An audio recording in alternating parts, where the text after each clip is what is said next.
It's time now for a look at the latest in local sports. In sports, we begin with their varsity girls tennis team, who won their first round state match yesterday at home over Veterans High School. Congrats to them. Girls win 3-2 as all three single matches are won by the Yellow Jackets. Kelly Popples had a tremendous season at number one single. She wins her match 6-3, 6-1. Also winning in singles play, Katie Moxley 6-2, 6-1, and Gracie Carter wins in singles 6-4, 6-1. Lady Jackets advance to the Sweet 16, meet the winner of the Union Grove Morrow matchup. GHSA hasn't updated the bracket at this time, so as soon as we get the date and time of round 2, we'll pass that information along. Again, if Union Grove won, the girls have to go there. If Morrow won, the girls would host Morrow here at home. Varsity boys tennis team round 1 today on the road at Thomas County Central. That gets underway at 1 o'clock today. Have the full report for you tomorrow here on Local Sports. Varsity baseball team improves to 24-4 on the season. They win 7-3 over Camden County Tuesday night. 7 runs on 6 hits. J.T. Crosby picks up the win on the mound. James Mullen and 4 Townsend closed out to 6-7. James Mullen 2 for 2 at the plate. David Mosley 2 for 3. After the game, we talked with head coach Justin McDonald. One thing that concerns me, I think the pitching's there, defense there, but the hitting consistently from 1 to 9. And last year we had the power. I can't even remember last time we've had a home run off a Wayne County bat. So, and you look at the game in Ware County, we had 7 hits. Cooper had 4.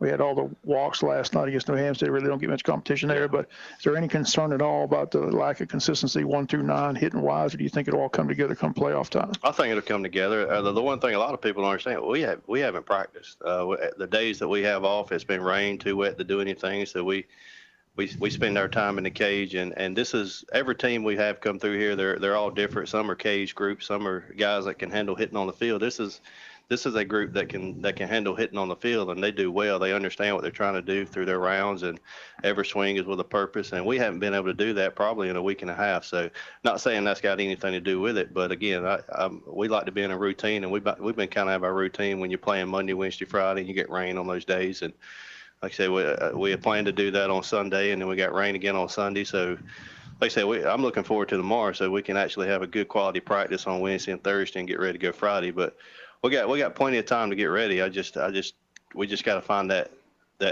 mentality that we can put teams away. And like I said, again, we pitched well. I thought if we'd have made a couple plays in that one inning, it'd have been a 0 on the board. But again, we just that's one of their guys that's going to throw Friday. Their starter. That's their guy that there were 1 or 2 that they're going to throw against the Lions, try to get the playoffs. Same guy we saw down there. Give our guys credit to kind of rally him a little bit and get 3 on him. But like I said, we just got to get better in all phases and get ready to kind of get through Friday and then and get a plan together Monday through Thursday and get ready to go for the first round. What I'm curious, what's that plan Monday through Thursday? As I said, our JV team gives us a better competition we're going to get on Friday. So once we get that, you got Saturday, Monday, Tuesday, Wednesday before Bainbridge rolls in on Thursday. So we'll be inter-squad scrimmage games, or what will you do? What kind of practice do we do? Just work on defense?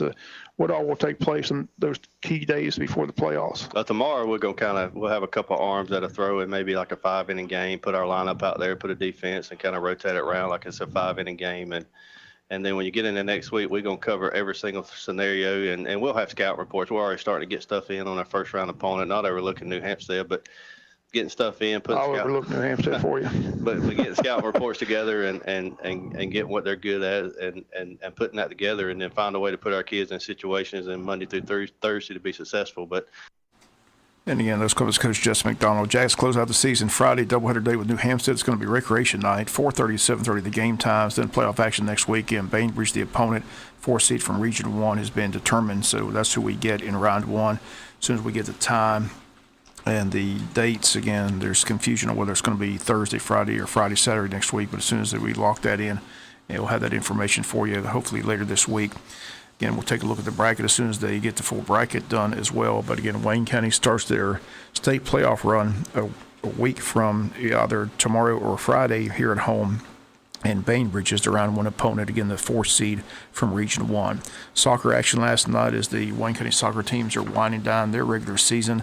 On the road last night to South Effingham. South Effingham wins both games. Girls lost 4-2 to the Mustangs. Presley Moore and Presley Smith had the goals.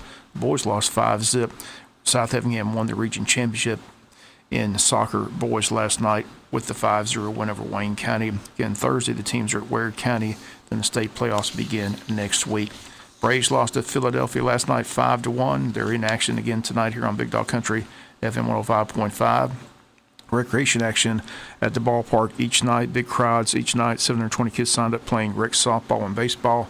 Here's a look at Tuesday's scoreboard. And Flea boys, the Giants 7, the Red Sox 5. Braves 10, Blue Jays 0. Flea girls, Eagles 13, Bulldogs 3. Tigers 7, Bandits 4. And Mike girls was Eagles 14, Braves 11. Mike boys, Angels 16, White Sox 3. Cubs 11, Rockies 7. Midget boys, Dodgers 7, Indians 0. Yankees 11, Braves 3. Junior boys was Indians 10, Braves 1. Diamondbacks 6, Pirates 3. Adult softball, H&H 23, Counter 12.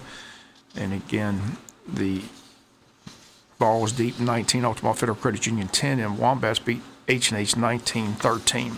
One final sport note, recreation swim team registration and tryouts continue during the month of April. Practices are taking place Monday, Tuesday, and Thursday of each week at 665 Ski Lake Drive in Oak Island Estates. If you have any questions about the tryouts, call 294-1864. Again, if you're interested in being part of the recreation swim team, tryouts are taking place this month. Again, the dates Monday, Tuesday, and Thursday of each week. Location 665 Ski Lake Drive. Again, if you need more information, call 294-1864. You call the rec department as well at 427-5915.